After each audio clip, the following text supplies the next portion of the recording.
Hello दोस्तों, स्वागत है आज की एक नई वीडियो में। दोस्तों आज की इस वीडियो में हम कक्षा 10 संस्कृत के पद्य पीयूषम के वृक्षाणाम चेतनत्वम का पार्ट 2 लेकर के आ चुके हैं। इससे पहले हमने इस चैप्टर का पार्ट 1 अपलोड कर दिया है, जिसमें हमने इसकी लिखित व्याख्या आपको श्लोक नंबर 10 तक की संपूर्ण व्याख्या आपको लिख करके बताया था, ठीक है ना। और आज की इस वीडियो में इसके आगे आने वाले प्रत्येक श्लोक को खत्म करेंगे। आप लोग देख सकते हो मैंने नोट्स ले रखी है, ठीक है ना। 11 नंबर से लेकर 18 नंबर तक के सभी श्लोकों की व्याख्या आपको मैं आज बताने वाला हूं। तो ये वीडियो तो बहुत ज़्यादा इंपॉर्टेंट होने वाली है।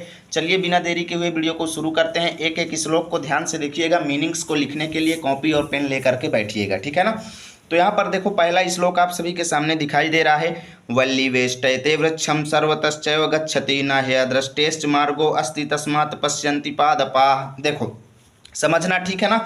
वल्ली मतलब क्या होता है, लता कह लो या बेला कह लो। बेल आप लोग जानते होंगे लता किसको कहते हैं, ठीक है ना। पतला पतला होता है ना, उसे कहते हैं बेल या कह लो या लता कह लो। वेष्टयते मतलब होता है लपेट लेती है, ठीक है ना। लपेटना, वेष्टयते मतलब लपेट लेती है, वृक्षम मतलब वृक्ष को, ठीक है ना। वल्ली मतलब बेल या लता जो होती है, वेष्टयते मतलब लपेट लेती है, वृक्षम मतलब वृक्ष को। सर्वतश्चैव, इसका संधि विच्छेद करेंगे तो सर्वतः चा एव मतलब सर्वतः मतलब सब ओर से, चा मतलब और, एव मतलब ही, गच्छति मतलब चली जाती है। यानी जो बेल होती है वो वृक्ष को चारों तरफ से लपेट लेती है और सभी जगह चली जाती है। यानी कि वृक्ष के चारों ओर वो क्या कर लेती है, वृक्ष को अच्छे तरीके से लपेट लेती है और सभी जगह फैल जाती है। जो बेल होती है, लता होती है, वृक्ष को अच्छे तरीके से लपेट लेती है और सभी जगह फैल जाती है।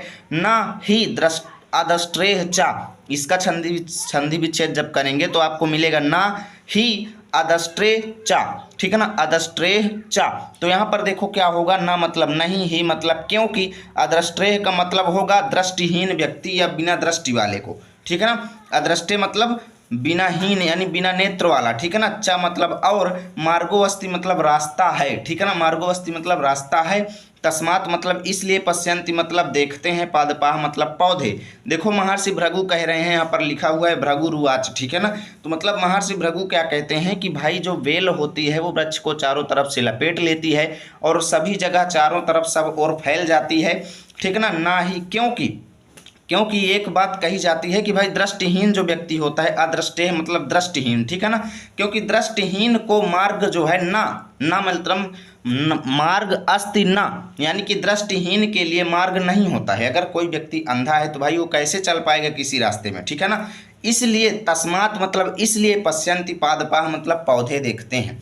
यहाँ पर क्या कहते हैं, यहाँ पर क्या कहा जा रहा है इस श्लोक में कि भाई भृगु क्या कहते हैं कि यहाँ पर वो सिद्ध करना चाहते हैं कि पौधों में आंखें होती हैं, पौधों के अंदर देखने की क्षमता होती है। वो क्या कहते हैं कि भाई जो बेल होती है अगर उसके अंदर आंख ना होती तो वो कैसे वृक्ष को चारों तरफ से लपेट लेती।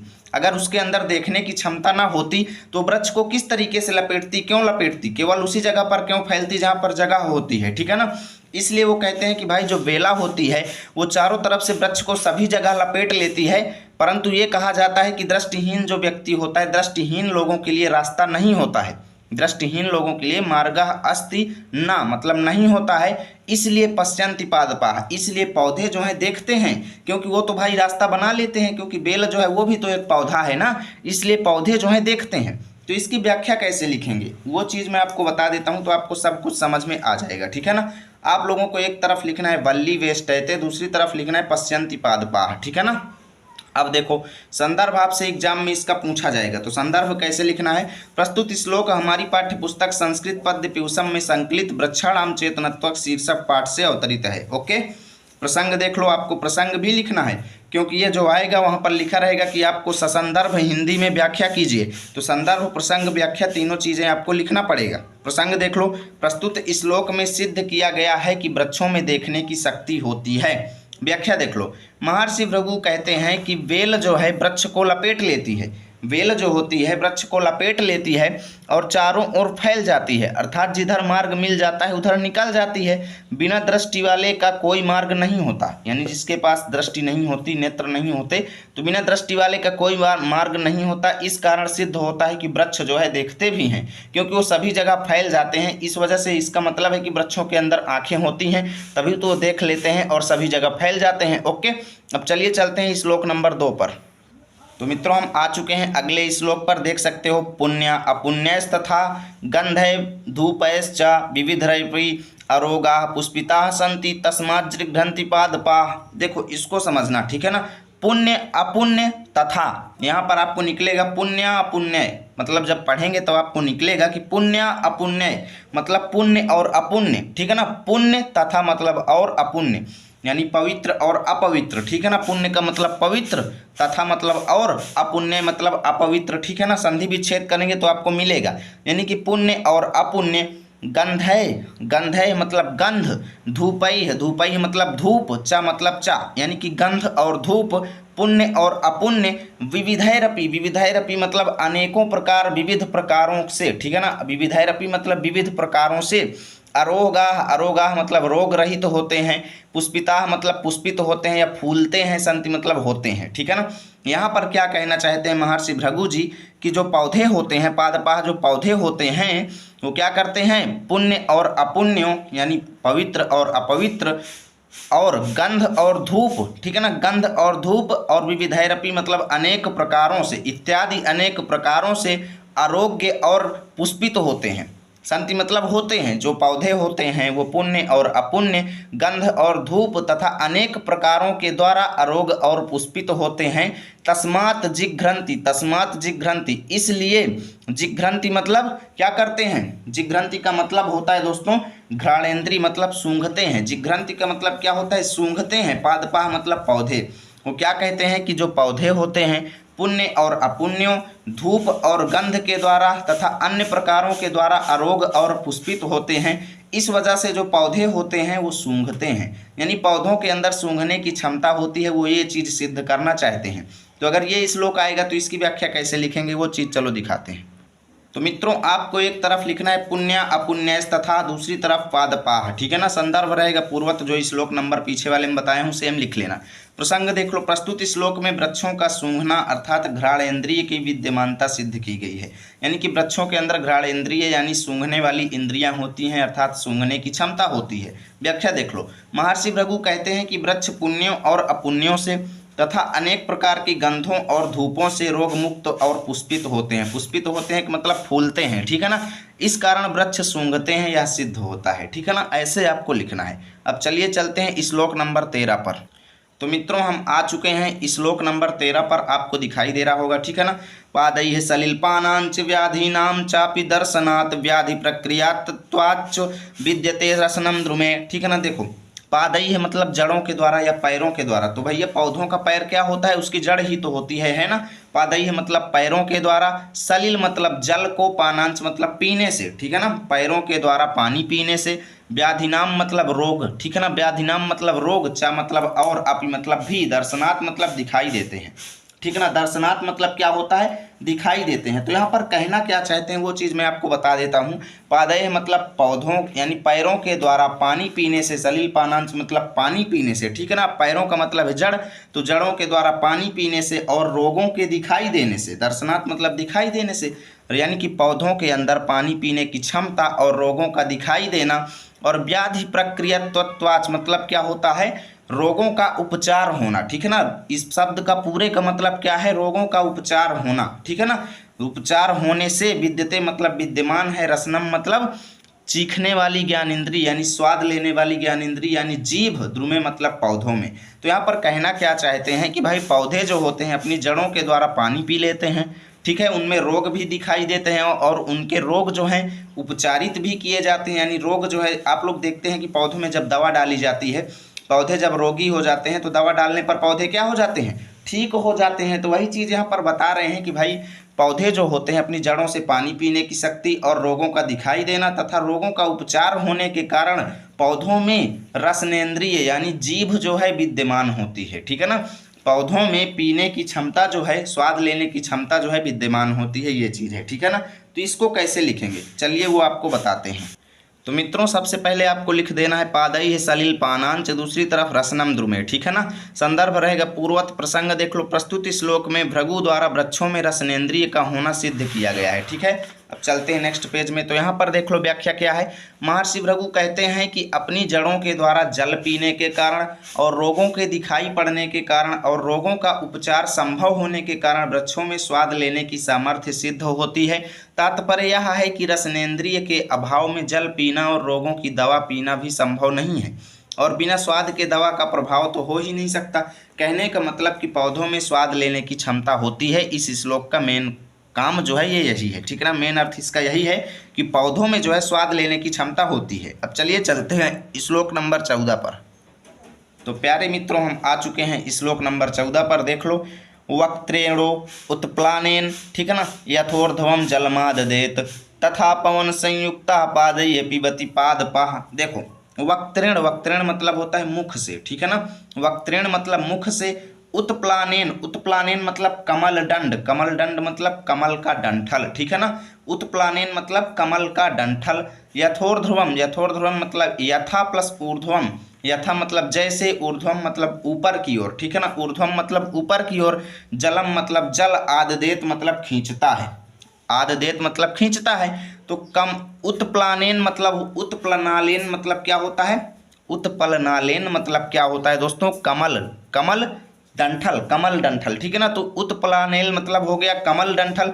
तो कमल डंठल से, यथा मतलब पहले लिखिए जिस प्रकार कमल डंठल से ऊपर की ओर अपने वक्त्रेण मतलब मुख तक, जलम मतलब पानी को, आददेत मतलब खींचता है, जिस प्रकार कमल जो है डंठल से, जिस प्रकार, यथा मतलब जिस प्रकार, उत्प्लानेन मतलब कमल जो है डंठल से अपने मुख तक, वक्त्रेण मतलब मुख तक, जलम आदेत मतलब जलम आददेत मतलब पानी को खींचता है, तथा मतलब उसी प्रकार पवन संयुक्ता मतलब हवा से युक्त होकर, पादई मतलब पौधे जो होते हैं, पिबति पादपः मतलब पौधे जो हैं पानी पीते हैं। उसी प्रकार क्या कहते हैं कि पौधे, यहाँ पर मेन इसका अर्थ यह है कि पौधों में पीने की शक्ति होती है। पादपा मतलब पौधे जो होते हैं हवा से युक्त होकर, पवन संयुक्ता मतलब हवा से युक्त होकर, पादई मतलब चरणों से यानी अपनी जड़ों से, पिबत मतलब पीते हैं। यानी जिस प्रकार जो कमल होती है, कमल जो है अपने डंड से यानी नाल से अपने मुख तक पानी को क्या करती है, खींचती है। आप लोग देखते हैं कि कमल जो है अपनी जड़ से ही पानी पीता है। तो कहते हैं कि जो कमल है अपनी नली से क्या करती है, अपने मुख तक ऊपर की ओर पानी जिस प्रकार खींचता है, इससे सिद्ध होता है। उसी प्रकार जो पौधे होते हैं हवा के साथ मिल करके अपनी जड़ों से क्या करते हैं, पीते हैं। पीबत मतलब पीते हैं। तो ये श्लोक आ जाएगा। तो इसको कैसे लिखेंगे वो चीज़ चलो आपको बता देते हैं। तो देखो, आपको करना क्या है, एक तरफ लिख देना है वक्त्रेणोत्प्लानेल नालेन, ठीक है ना। दूसरी तरफ पादपाः, संदर्भ रहेगा पूर्वत प्रसंग। देख लो, प्रस्तुत श्लोक में वृक्षों में चेतना का होना सिद्ध किया गया है। ओके, व्याख्या देख लो। महर्षि भृगु कहते हैं कि जैसे कमल डंठल के द्वारा ऊपर की ओर जल ग्रहण करता है अर्थात खींचता है, उसी प्रकार वृक्ष जो है वायु से युक्त होकर अपनी जड़ों से पानी पीता है। वृक्ष जो है वायु से युक्त होकर अपनी जड़ से पानी पीता है, ऐसे आपको लिखना है। ओके, चलिए चलते हैं श्लोक नंबर 15 पर। तो मित्रों, हम आ चुके हैं श्लोक नंबर 15 पर। देख सकते हो, सुख दुखयोश्च ग्रहणाच्छिन्नस्य च विरोहणात् जीवं पश्यामि वृक्षाणां चैतन्य न विद्यते, चैतन्यम न विद्यते। देखो, सुख दुख योः च मतलब सुख और दुख, ठीक है ना। इस शब्द का मतलब हुआ सुख और दुख। ग्रहणात् छिन्नस्य, ग्रहणात् मतलब होता है अनुभव करने से, ठीक है ना। सुख और दुख, ग्रहणात् मतलब अनुभव करने से, छिन्नस्य मतलब होता है कटा हुआ, ठीक है ना। छिन्नस्य मतलब कटा हुआ भाग, छिन्नस्य का मतलब क्या होता है, कटा हुआ भाग के, च मतलब और, विरोहणात् मतलब पुनः उग आने से। कहते क्या है कि पौधों में सुख और दुख का अनुभव करने की वजह से, ठीक है ना, पौधे जो होते हैं सुख और दुख का अनुभव करते हैं, यानी सुख और दुख का अनुभव करने से, ग्रहणात् मतलब अनुभव करने से, तथा कटे हुए भाग का विरोहणात् मतलब पुनः उग आने से, पुनः अंकुरित हो जाने से। जैसे वृक्ष को आप लोग क्या करते हैं, किसी जगह से तोड़ देते हैं तो वो पुनः उग जाता है, ठीक है ना। तो सुख और दुख का ग्रहणात् मतलब अनुभव करने से और कटे हुए भाग का पुनः जीवित हो जाने से, जीवम पश्यामि ये सिद्ध होता है कि जो जीवम पश्यामि, जीवम पश्यामि का क्या मतलब होता है, देखो मैं आपको बताता हूँ। जीवन पश्यामि मतलब देखता हूँ। भृगु क्या कहते हैं कि सुख और दुख का अनुभव करने के कारण, कटे हुए भाग के पुनः उग आने के कारण मैं वृक्षों के अंदर जीवन होना सिद्ध करता हूँ, यानी वृक्षों के अंदर जीवन होता है, मैं इससे ये सिद्ध करता हूँ। वृक्षाणाम चैतन्यम न विद्यते, वृक्षाणाम अचैतन्यम, अचैतन्यम वृक्षाणाम अचैतन्य। तो यहाँ से आपको निकलेगा कि पौधों में अचेतनता, अचेतनता मतलब अचेतना, ठीक है ना। न मतलब नहीं, विद्यते मतलब होती है। कहते क्या है कि पौधों के अंदर जीवन होता है, इसलिए सिद्ध होता है कि पौधों के अंदर अचेतनता नहीं होती, अर्थात पौधों के अंदर चेतनता होती है, ठीक है ना, सजीवता होती है। चेतनता का मतलब सजीवता, यानी कि पौधे जो है वो सजीव होते हैं। अचेतनता मतलब बिना सजीव यानी निर्जीव। अचेतनता यानी अचेतनता न विद्यते मतलब पौधे जो है वो निर्जीव नहीं होते हैं, अर्थात पौधे सजीव होते हैं, ठीक है ना। तो इसकी व्याख्या कैसे लिखेंगे वो चीज़ भी चलो आपको दिखा देते हैं। तो देखो, एक तरफ लिखना है सुख दुख योश्च, दूसरी तरफ न विद्यते। संदर्भ रहेगा पूर्वत प्रसंग। देख लो, प्रस्तुत श्लोक में वृक्षों में चेतनता की विद्यमानता को सिद्ध किया गया है। व्याख्या देख लो।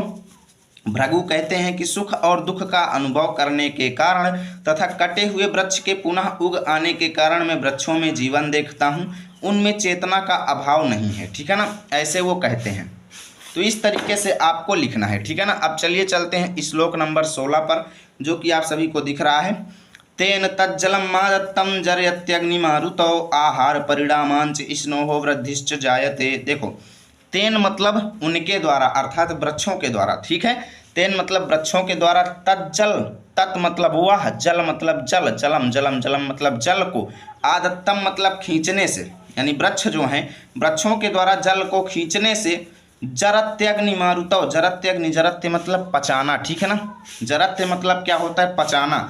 अग्नि मतलब आग को, मारुतौ मतलब हवा को, ठीक है ना। यानी वृक्षों के द्वारा जल को खींचने से और हवा और अग्नि को पचाने से, ठीक है ना। वृक्षों के द्वारा जल को खींचने से, अग्नि और हवा को पचाने से, जरत्य मतलब पचाना, अग्नि और हवा को पचाने से, आहार परिणामांच, आहार परिणामांच मतलब क्या होता है, भोजन के पच जाने के कारण, ठीक है ना। आहार परिणामांच मतलब भोजन के पक जाने के कारण, स्नेहो मतलब चिकनापन आता है। यानी वृक्ष जो होते हैं वो चिकने कब होते हैं, जब वो अग्नि और हवा को भी पचा लेते हैं, पानी को भी खींचते हैं, तथा उनके अंदर भोजन के पच जाने से उनमें चिकनापन आता है। चा मतलब और, वृद्धि, वृद्धि मतलब उनकी बाढ़ जो है वो बढ़ती है, जायते मतलब उत्पन्न होती है। यानी कि पौधे जो होते हैं उनके अंदर जल के खींचने की वजह से, वायु और अग्नि को पचाने की वजह से, भोजन के पच जाने की वजह से उनके अंदर चिकनापन तथा वृद्धि आती है, यानी बाढ़ आती है, ठीक है ना। वो बाढ़ते कब हैं, जब उनके अंदर भोजन पच जाएगा, तभी उनकी वृद्धि होगी, ठीक है ना। तो देखिए कैसे लिखेंगे वो चीज़ आपको दिखाते हैं। तेन तत् जलम मादत्तम, दूसरी तरफ लिखना है जायते। संदर्भ रहेगा पूर्वत, प्रसंग रहेगा पूर्वत। व्याख्या देख लो, यानी प्रसंग इसमें भी पूर्वत रहेगा, यानी कि इसमें भी वृक्षों के अंदर चेतनता को सिद्ध किया गया है। वही वृक्षों के अंदर चेतनता होती है, ये भी यहाँ पर सिद्ध किया गया है। व्याख्या देख लो। महर्षि भृगु कहते हैं कि उस वृक्ष के द्वारा जल ग्रहण किया जाता है, वह अग्नि और हवा को पचाता है। यहाँ पर देख लो, उस नहीं लिखना, ठीक है ना, इसको काट लेना। महर्षि भृगु कहते हैं कि वृक्ष के द्वारा जल ग्रहण किया जाता है, वह अग्नि और हवा को पचाता है, भोजन के पच जाने के कारण उसमें स्नेह उत्पन्न होता है। उस स्नेह का मतलब होता है चिकनापन, ठीक है ना, स्नेह उत्पन्न होता है और उसकी वृद्धि होती है। तात्पर्य यह है कि वृक्षों में चेतना होती है, क्योंकि जीवों में वृद्धि प्राप्त करना चेतना का प्रतीक है। दोदक है मतलब प्रतीक है, ठीक है।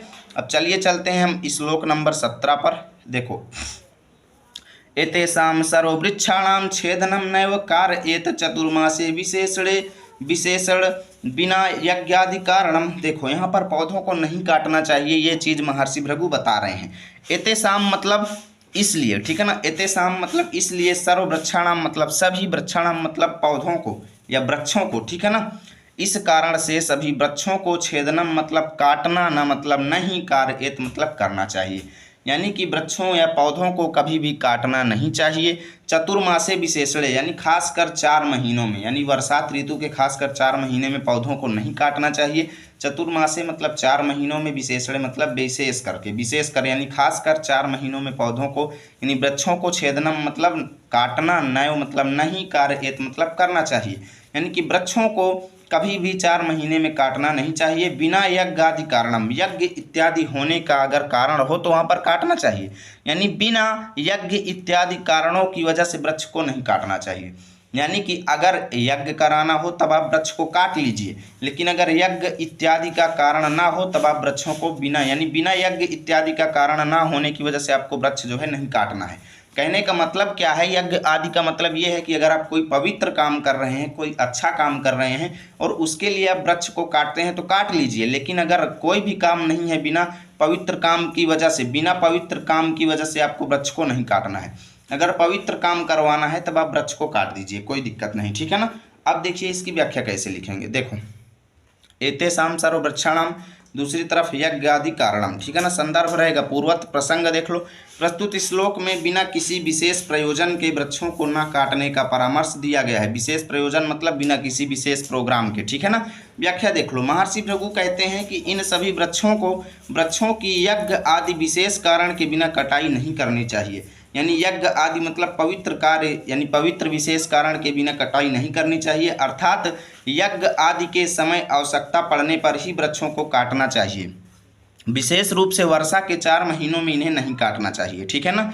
अब चलिए मित्रों चलते हैं हम लास्ट श्लोक पर, जो कि आपका इस चैप्टर का लास्ट श्लोक है।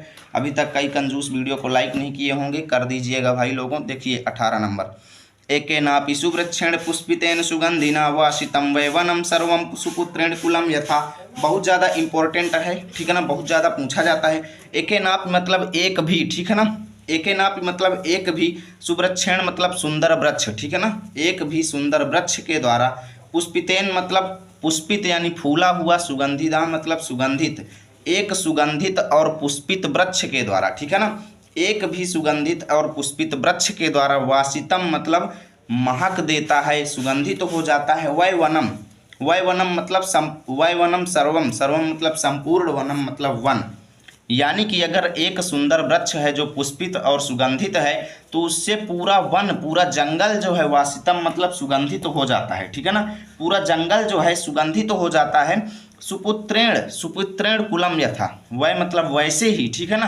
वैसे ही सुपुत्रेण मतलब सुंदर पुत्र से, ठीक है ना। वैसे ही सुंदर पुत्र की वजह से, कुलम मतलब कुल जो है, यथा मतलब जिस प्रकार कुल जो है उन्नति करता है, यानी कुल जो है उसका सम्मान कब होता है, किसी अच्छे पुत्र यानी सुपुत्र के होने से, ठीक है ना। तो इसकी व्याख्या लिखेंगे कैसे, मैं आपको एक बार बता देता हूँ। यानी कि फूलों से युक्त, पुष्पितेन मतलब फूलों से युक्त तथा सुंदर गंध से युक्त, ठीक है ना। सुंदर गंध से युक्त एक भी वृक्ष के द्वारा, एकेनाप मतलब एक भी वृक्ष के द्वारा, सारा वन जो है, सर्वम मतलब सारा, वन मतलब जंगल, वासितम वै मतलब क्या हो जाता है, सुगंधित तो हो जाता है। वह मतलब उसी प्रकार सुगंधित तो हो जाता है। उसी प्रकार जैसे, यथा मतलब जैसे, सुपुत्रेण कुलम मतलब सुपुत्र के द्वारा कुल जो है प्रतिष्ठित हो जाता है। जिस प्रकार किसी अच्छे पुत्र के द्वारा कुल जो है सम्मानित होता है, उसी प्रकार एक अच्छे पुष्पित और सुगंधित वृक्ष के द्वारा जो है पूरा जंगल जो है महक उठता है। तो इसकी व्याख्या कैसे लिखेंगे, आप लोगों को एक तरफ लिखना है एकेनापि सुवृक्षेण, दूसरी तरफ कुलम यथा। संदर्भ रहेगा पूर्वत, ठीक है। प्रसंग देख लो। प्रस्तुत श्लोक में पुष्पित और पल्लवित वृक्ष के माध्यम से सुपुत्र के गुणों पर प्रकाश डाला गया है। व्याख्या देख लो। महर्षि भृगु कहते हैं कि फूलों से युक्त तथा सुंदर गंध से युक्त एक भी सुंदर वृक्ष के द्वारा सारा वन उसी प्रकार सुगंधित हो जाता है जैसे एक ही सुपुत्र के द्वारा वंश प्रतिष्ठित हो जाता है। यानी जिस प्रकार एक सुपुत्र के द्वारा जो है कुल की इज्जत जो है, कुल का सम्मान जो है बढ़ जाता है, उसी प्रकार एक अच्छे वृक्ष जो है, जो कि फूला हुआ हो और सुंदर गंध से युक्त हो, उससे जो है पूरा जंगल जो है सुगंधित या महक से उठता है, ठीक है ना, महक से भर उठता है। तो इस तरीके से आज का ये चैप्टर आपका फिनिश होता है। इससे आगे वाला चैप्टर मैंने ऑलरेडी कंप्लीट कर दिया है, उसका लिंक मैंने डिस्क्रिप्शन में दे दिया है, जाकर के आप लोग देख लीजिएगा। यदि वीडियो अच्छा लगे तो लाइक और शेयर जरूर कीजिएगा।